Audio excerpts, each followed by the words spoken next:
बिस्मिल्लाहिर्रहमानिर्रहीम। अस्सलाम वालेकुम। मौलाना रूमी रहमतुल्लाह फरमाते हैं, एक सूफी अल्लाह के जिक्र में शब बेदारी कर रहा था। शैतान ने कहा, ए सूफी खामोश रहे, तेरे जिक्र का क्या फ़ायदा, अल्लाह की तरफ से जवाब नहीं आ रहा। सूफी दिल बर्दाश्ता हो कर सो गया। ख्वाब में हज़रत खुज़र रहमतुल्लाह से मुलाकात हुई। आप रहमतुल्लाह ने फरमाया, अल्लाह के जिक्र से क्यों गाफिल हो गए हो? सूफी कहने लगा, अल्लाह की तरफ से जवाब नहीं आ रहा, इसलिए जिक्र छोड़ दिया। हज़रत खुदर रहमतुल्लाह ने फरमाया, अल्लाह कहता है, ए बंदे, तेरा अल्लाह कहना ही मेरा जवाब है। जब तक तेरा पहली बार अल्लाह कहना कबूल नहीं होता, उस वक़्त तक मैं दूसरी बार कहने की तौफीक नहीं देता।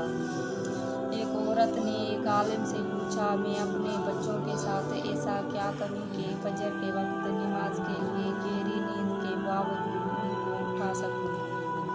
आलिम ने कहा, तुम उस वक्त क्या करोगी जब बच्चे गहरी नींद सो रहे हों और घर में आग लग जाए? औरत ने कहा, मैं इन्हें जगाऊंगी। आलिम ने पूछा, उनकी नींद गहरी हुई और वो ना उठे तो? औरत ने कहा, अल्लाह की कसम, मैं उन्हें गर्दनों से पकड़कर घसीटते हुए आग से बचाकर बाहर ले जाऊंगी। तब आलिम ने जवाब दिया, अगर तुम इन्हें दुनिया की आग से बचाने के लिए करोगी तो फिर इन्हें जहन्नुम की भड़कती हुई आग से बचाने के लिए भी ऐसा ही करो।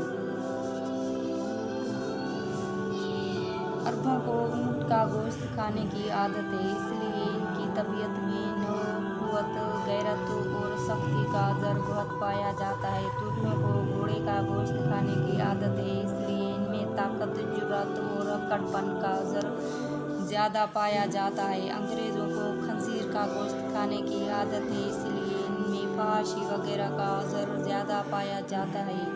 हबशी अफ्रीकी बंदर खाते हैं, इसलिए इनमें नाच गाने की तरफ मिलान ज़्यादा पाया जाता है। इब्न अल-क़य्यिम रहमतुल्लाह फरमाते हैं, जिसको जिस हैवान के साथ इंस होता है, उसकी तबीयत में उस हैवान की आदतें गैर शऊरी तौर पर शामिल हो जाती हैं, और जब वो उस हैवान का गोश्त खाने लग जाए तो उस हैवान के साथ मुशाबहत में मज़ीद इजाफा हो जाता है। हमारे ज़माने में फार्मी मुर्गी खाने का रिवाज बन चुका है, चुनाचा हम भी मुर्गियों की तरह सुबह शाम चूं चूं तो बहुत करते हैं, लेकिन एक एक करके हमें ज़बह कर दिया जाता है।